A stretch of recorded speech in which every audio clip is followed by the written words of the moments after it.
매달 25일이면 휴대전화가 짧게 울립니다. 진동 한 번입니다. 길지 않습니다. 그런데 그 짧은 울림이 유독 크게 느껴집니다. 화면을 확인합니다. 국민연금 원입금. 매달 같은 문자입니다. 매달 같은 숫자입니다. 그런데 볼 때마다 한참을 화면만 바라보게 됩니다. 30년이 넘었습니다. 직장에 다닌 시간이 그렇습니다. 4대 보험도 빠진 적이 없었습니다. 월급날마다 빠져나가는 금액을 보면서도 나중을 위한 거라고 생각했습니다. 그렇게 쌓아온 시간이 30년입니다. 그런데 통장에 찍힌 금액은 30만 원 남짓이었습니다. 처음 그 문자를 받던 날 한동안 아무 말도 하지 못했습니다. 이게 끝인가 싶었습니다. 아내는 아무 말도 하지 않았습니다.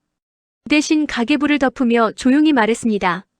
관리비랑 약값 내면 거의 없겠네 라고. 틀린 말이 아니었습니다. 계산해보지 않아도 알았습니다. 30만 원으로는 한 달을 버틸 수 없었습니다. 나는 고개를 끄덕였습니다. 그게 전부였습니다. 둘 다 더 이상 말을 잇지 않았습니다. 퇴직 전에는 막연하게 생각했습니다. 연금이 있으니 버틸 수 있겠지 라고. 정확한 금액을 계산해 본 적이 없었습니다. 아니, 계산하기가 두려웠는지도 모릅니다. 알고 나면 달라지는 게 없으니까 모른 채로 있는 편이 나았습니다. 그런데 막상 숫자를 마주하고 나니 외면했던 시간이 후회됐습니다. 조금 더 일찍 알았더라면 다르게 준비했을 텐데 싶었습니다. 하지만 그 생각도 소용없었습니다. 지나간 시간은 돌아오지 않았습니다. 그날 저녁 서랍을 열었습니다.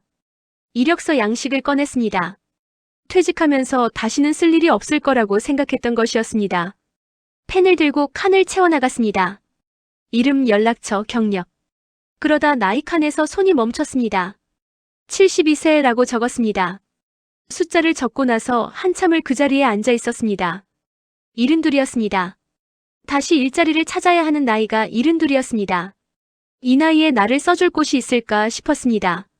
있을 수도 있고 없을 수도 있었습니다. 하지만 앉아서 기다릴 수는 없었습니다. 30만 원으로는 버틸 수 없다는 걸 이미 알았으니까요. 이력서를 접어 가방에 넣었습니다. 내일 들고 나가야 했습니다. 매달 25일의 문자는 짧았지만 그 문자가 말하는 것은 길었습니다. 아직 끝이 아니라는 것, 아직 움직여야 한다는 것. 나는 불을 끄고 자리에 누웠습니다. 잠이 쉽게 오지 않았습니다. 경비복은 생각보다 컸습니다. 어깨 부분이 조금 남았고 소매도 길었습니다. 지급받던 날 관리소장이 미안하다고 했습니다. 맞는 사이즈가 없었다고 했습니다. 괜찮다고 했습니다. 집에 돌아와 거울 앞에 서봤습니다. 한참을 바라봤습니다. 30년 넘게 양복을 입던 사람이 경비복을 입고 서 있었습니다. 낯설었습니다. 낯선 게 당연했습니다. 아파트 경비실은 생각보다 좁았습니다. 플라스틱 의자 하나, 작은 히터 하나가 전부였습니다. 창문 너머로 단지 입구가 보였습니다. 차가 들어오면 차단기를 올렸습니다. 택배가 오면 받아두었습니다. 입주민이 지나가면 고개를 숙였습니다. 단순한 일이었습니다. 하지만 단순하다고 쉬운 건 아니었습니다. 첫날 관리소장이 말했습니다. 어르신 무리하지 마세요. 웃어 보였습니다. 하지만 속으로는 알았습니다. 이미 무리하고 있다는 걸. 허리가 예전 같지 않았습니다. 오래 앉아있으면 뻐근했고 오래 서 있으면 다리가 저렸습니다. 그래도 내색하지 않았습니다. 내색할 수 있는 처지가 아니었습니다. 밤 근무가 이어졌습니다. 새벽 2시면 단지를 한 바퀴 돌아야 했습니다. 겨울 새벽 공기는 차가웠습니다. 손이 시렸습니다. 발이 시렸습니다. 순찰을 돌며 불 꺼진 창문들을 바라봤습니다. 저 안에서 다들 자고 있겠구나 싶었습니다. 문득 생각이 들었습니다. 나는 언제 쉬는 사람이 될 수 있을까? 대답은 없었습니다. 새벽 공기만 찼습니다. 입주민들은 다양했습니다. 몇몇은 지나치면서 눈도 마주치지 않았습니다. 투명인간처럼 지나쳤습니다. 처음엔 서운했습니다. 그런데 시간이 지나면서 서운함도 무뎌졌습니다. 그런가 보다 하게 됐습니다. 오래 살면 그렇게 되는 것 같았습니다. 감정도 어느 정도 단련이 됐습니다. 그러던 어느 날이었습니다. 초등학생쯤 돼 보이는 아이가 경비실 앞을 지나다 멈췄습니다. 그리고 물었습니다. 할아버지, 추워요? 순간 멈칫했습니다. 별것 아닌 말이었습니다. 그냥 지나가다 던진 말이었습니다. 그런데 그 한마디가 묘하게 위로가 됐습니다. 추운지 안 추운지를 묻는 사람이 있다는 것, 경비실 안에 사람이 보인다는 것. 그게 그날따라 크게 느껴졌습니다. 아이는 이미 뛰어가고 없었습니다. 나는 경비실 안으로 들어와 히터 앞에 앉았습니다. 손을 녹이며 생각했습니다. 내일도 출근해야 했습니다. 모레도 출근해야 했습니다. 경비복은 여전히 어깨가 남았지만 그래도 입고 나가야 했습니다. 그게 지금 내가 할 수 있는 일이었습니다. 아내가 병원에서 돌아온 날 표정이 조심스러웠습니다. 신발을 벗으며 잠깐 망설이더니 말했습니다. 혈압약을 바꿔야 한다고. 기존 약이 잘 맞지 않는다고 했습니다. 의사가 조금 더 좋은 약으로 바꿔보자고 했다고 했습니다. 나는 고개를 끄덕였습니다. 괜찮다고 했습니다. 하지만 둘 다 알았습니다. 약값이 오른다는 뜻이었습니다. 저녁을 먹고 나서 식탁 위에 계산기를 올려두었습니다. 아내와 나란히 앉았습니다. 종이에 숫자를 적어 내려갔습니다. 국민연금 30만 원, 경비 월급 120만 원, 합치면 150만 원이었습니다. 많지 않았지만 없는 것보다는 나았습니다. 거기서부터 빼나갔습니다. 관리비, 공과금, 식비, 약가, 통신비. 계산기를 두드릴 때마다 숫자가 줄었습니다. 항목 하나가 추가될 때마다 화면 속 숫자가 작아졌습니다. 아내는 말없이 종이를 들여다봤습니다. 나는 계산기를 내려놓았습니다. 화면에 남은 숫자는 늘 작았습니다. 예상했지만 막상 숫자로 보면 또 달랐습니다. 잠시 침묵이 흘렀습니다. 아내가 먼저 말했습니다. 식비를 조금 줄여보자고 했습니다. 고기를 덜 사고 제철 채소 위주로 먹으면 된다고 했습니다. 나는 고개를 끄덕였습니다. 딱히 다른 방법이 없었습니다. 줄일 수 있는 것을 줄이는 것 말고는. 며칠 뒤 아들에게서 전화가 왔습니다. 지방에서 작은 가게를 운영하는 아들이었습니다. 안부를 묻다가 조심스럽게 꺼냈습니다. 아버지, 제가 도와드릴까요? 전화기 너머 목소리에 미안함이 가득했습니다. 묻기까지 얼마나 오래 망설였을지 알 것 같았습니다. 나는 잠깐 생각했습니다. 솔직히 말하면 받고 싶었습니다. 숫자가 작다는 걸 알고 있었으니까요. 하지만 입에서 나온 말은 달랐습니다. 괜찮다. 너나 잘 살아라. 단호하게 말했습니다. 아들은 더 권하지 않았습니다.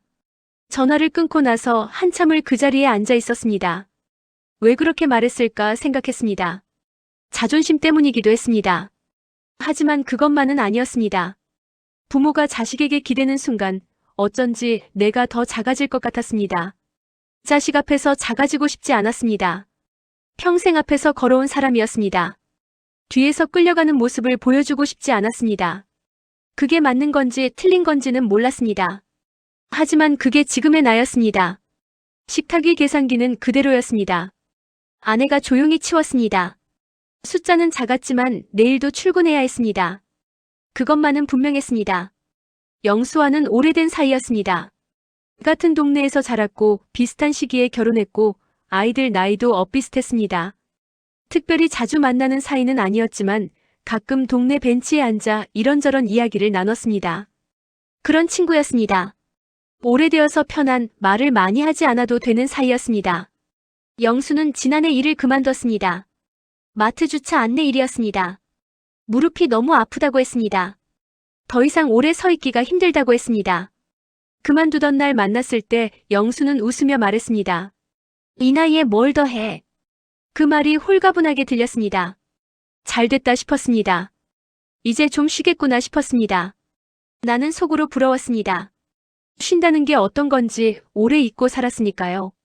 하지만 내색하지 않았습니다. 그냥 웃으며 잘됐다고 했습니다. 그런데 몇 달이 지나지 않았습니다. 갑작스러운 병이었다고 했습니다. 연락을 받고 장례식장으로 갔습니다. 영정 앞에 섰습니다.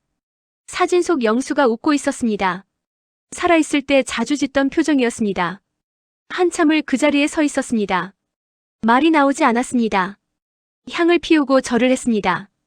그리고 한쪽에 앉았습니다. 사람들이 오고 갔습니다. 낮은 목소리로 이야기를 나눴습니다. 나는 그 소리들을 들으며 생각했습니다. 적어도 그는 쉬다 갔다라고. 그 생각이 스치자 이상하게도 부러웠습니다. 부러워하면 안 된다는 걸 알았습니다. 친구가 죽었는데 부럽다는 감정이 드는 게 이상한 일이라는 것도 알았습니다. 하지만 솔직히 그랬습니다. 나는 아직 쉬지 못했습니다. 쉬는 법도 잊어버린 것 같았습니다. 언제부터인지 몰라도 멈추면 무너질 것 같아서 계속 움직여왔습니다. 장례식장을 나오는데 발이 무거웠습니다. 집으로 돌아오는 길이 평소보다 길게 느껴졌습니다.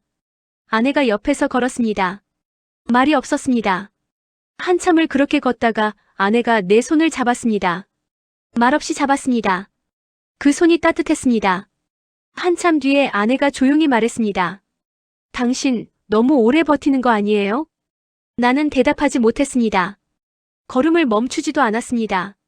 그냥 걸었습니다. 버티지 않으면 무너질 것 같았습니다. 무너지면 어떻게 되는지 알 것 같아서 두려웠습니다. 그래서 버텼습니다. 버티는 것 말고 다른 방법을 몰랐습니다. 집에 돌아와 경비복을 바라봤습니다. 내일도 입어야 하는 옷이었습니다. 영수는 이제 없었습니다. 나는 아직 여기 있었습니다. 그게 다행인지 아닌지 그날 밤은 알 수 없었습니다. 경비실 벽에 달력이 붙어 있었습니다. 낡은 달력이었습니다. 누군가 전에 쓰던 것을 그대로 두고 간 것 같았습니다. 새벽 순찰을 마치고 돌아와 그 달력을 바라봤습니다. 숫자들이 줄지어 있었습니다. 그러다 계산을 해봤습니다. 지금 나이에서 80까지. 앞으로 8년이었습니다. 8년이라는 숫자를 한참 들여다봤습니다. 길다면 길고 짧다면 짧은 시간이었습니다. 몸이 따라줄지 확신이 없었습니다. 허리는 이미 신호를 보내고 있었고 무릎도 예전 같지 않았습니다. 8년 동안 지금처럼 새벽 순찰을 돌 수 있을지, 경비복을 입고 차단기를 올릴 수 있을지 몰랐습니다. 하지만 선택지가 많지 않았습니다. 달력 앞에서 그 사실을 다시 한번 확인했습니다. 새벽 공기를 깊이 들이마셨습니다. 차가웠습니다. 멀리서 해가 떠오르고 있었습니다. 단지 너머 하늘이 조금씩 밝아졌습니다. 그 풍경을 바라보며 생각했습니다. 왜 80까지 일해야 할까? 단지 돈 때문만은 아닐지도 모른다고. 계산기를 두드려보면 돈 때문이 맞았습니다. 숫자는 거짓말을 하지 않았습니다. 하지만 그것만은 아니었습니다. 일을 하고 있어야 내가 아직 세상에 쓸모있는 사람처럼 느껴졌습니다.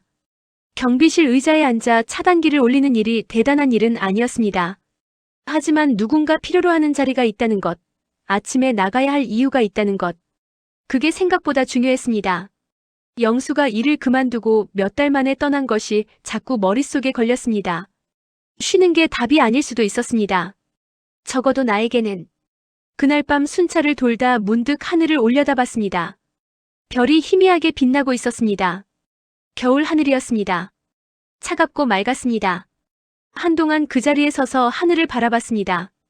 아무도 없는 새벽이었습니다. 단지 안은 조용했습니다.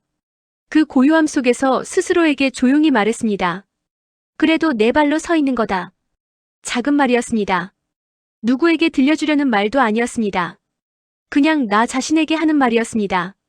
하지만 그 말이 생각보다 단단하게 느껴졌습니다.